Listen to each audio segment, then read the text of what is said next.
মুসলমানের সন্তান কোনোদিন কি ভালোবাসা দিবস পালন করতে পারে না। যে নিজেকে মুসলমান দাবি করে, হে যুবক, তুমি নিজেকে মুসলমান দাবি করো, আবার তুমি ওই ইহুদিদের বানানো, খ্রিস্টানদের বানানো তরিকা ভালোবাসা দিবসকে তুমি উদযাপন করো কি করে?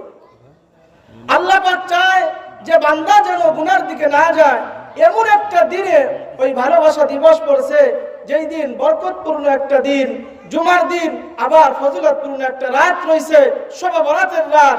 এরপরও দেখবেন কিছু বেহাঙ্গা মার্কা যুবক আছে, ওই শবে বরাতের রাত্রেও, ওই দিনও, জুম্মার দিন, ওই দিনও তারা এই ভালোবাসা দিবস পালন করার জন্য উঠে পড়ে লাগবে। কথা কোন ঠিক কিনা? এজন্য এলাকার যাদের মেয়ে আছে সাবালিকা, প্রত্যেকেই তাদের মেয়ের দিকে লক্ষ্য রাখবেন, ওই দিন যেন কমপক্ষে ঘর থেকে না বের হয়। কোন বাহানাতেই ওই দিনকে ঘর থেকে বার করে দিতে পারবো না। কথা ঠিক কিনা? ওই দিন বের হতে দেওয়া যাবে না।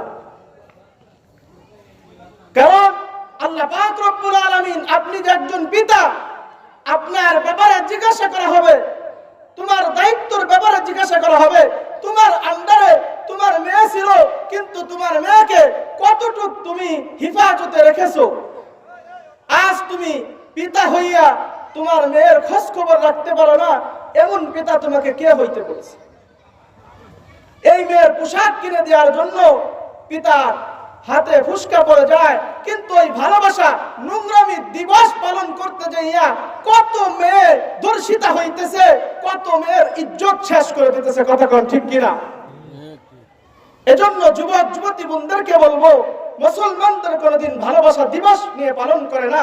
মুসলমানদের ভালোবাসা থাকবে সব সময়, আমার ভালোবাসা আমার মায়ের জন্য থাকবে সব সময়, আমার ভালোবাসা আমার স্ত্রীর জন্য থাকবে সব সময়, আমার ভালোবাসা আমার বোনের জন্য থাকবে সব সময়। কোন দিবস খেয়াল করে, কোন দিন খেয়াল করে ভালোবাসা দিবস মুসলমান পালন করে না। কথা কোন ঠিক কিনা? এজন্য যুবক ভাই, বলা হয় কচুর মতো কচু হয় না, অল্প জালে